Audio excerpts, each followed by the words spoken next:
All right, Shalom, giving all praises, honor, and glory to our power, Yahweh, Bahasham Yahweh Shah, Bahasham Rachak Kodash, double honors to the apostles, the bishops, and the elders, great millstone, peace and blessings to the hopeful elect of the tabernacles of David, scattered throughout the four corners of the earth, wherever you may be, Shalom, Yahshua, Shalom. All right, we're in Exodus chapter 37.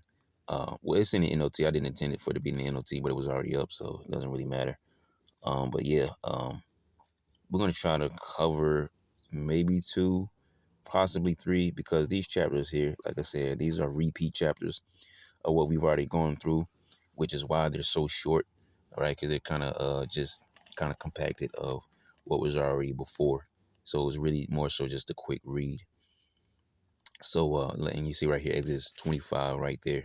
All right. So it says, next Bezalel made the ark of acacia wood, a sacred chest 45 inches long, 27 inches wide, and 27 inches high.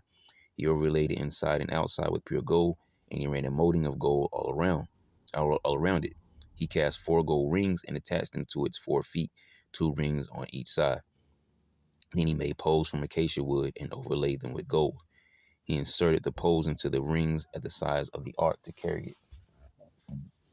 It says, then he made the ark's cover, the place of atonement, from pure gold. It was 45 inches long and 27 inches wide. He made 2 cherubim from hammered gold and placed them on the 2 ends of the atonement cover. It says he molded the cherubim on each end of the atonement cover, making it all of one piece of gold. The cherubim faced each other and looked down on the atonement cover with their wings spread above it. They protected it. So this is known as the mercy seat. So it says building the building the table. Then Bezalel made a table of acacia wood, 36 inches long and 18 inches wide and 27 inches high. So we can probably, generalize that exactly what that would look like. Unless when those people are good with measurements and things of that nature, you probably even have a better idea of exactly the size of it, right? So 36 inches long, 18 inches wide, and 27 inches high. All right. So decent size, not super huge though, but decent size. It says he overlaid it with pure gold and ran a gold molding around the edge. He decorated it with a 3-inch border all around, and he ran a gold molding along the border. Then he cast 4 gold rings for the table and attached them at the 4 corners next to the 4 legs. The rings were attached near the border to hold the poles that were used to carry the table. He made these poles from acacia wood and overlaid them with gold. Then he made special containers of pure gold for the table, bowls, pans, jars, and pitchers to be used in pouring out liquid offerings. So it says building the lampstand, talking about the menorah. Then Bezalel made the lampstand of pure hammered gold. He made the entire lampstand and its decorations of one piece: the base, center stem, lamp cups, buds, and petals. The lampstand has 6 branches going out from the center stem, 3 on each side. Each of the 6 branches had 3 lamp cups shaped like almond blossoms, complete with buds and petals. The center stem of the lampstand was crafted with 4 lamp cups shaped like almond blossoms, complete with buds and petals.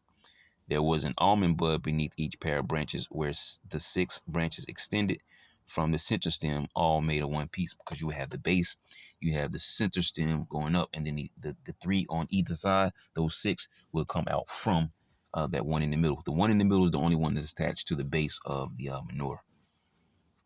It says the almond buds and branches were all of one piece with the center stem, and they were hammered from pure gold, right? So that's some major work. All of one piece, okay? So from the base to the center stem, and the 3 branches on either side, and to the different shapes within them, well, all of one singular piece. And that's why it was so important to point out so many times, as in the previous chapters, where it says the Spirit of the Lord came upon those, pretty much give them the wisdom to work in these works, man, to build the tabernacle and do this and do that, build the furnishings and all these things, because some of these things, these are very intricate works. Okay, so it says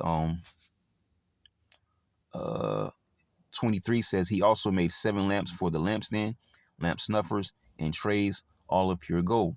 The entire lampstand, along with its accessories, was made from 75 pounds of pure gold.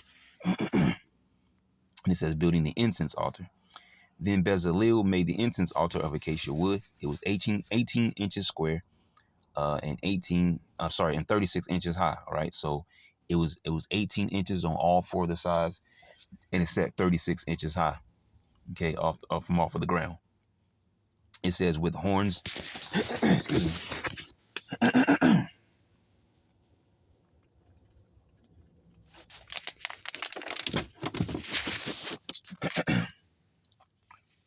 It says it was 18 inches square and 36 inches high, with horns at the corners carved from the same piece of wood as the altar itself, which is acacia wood, right?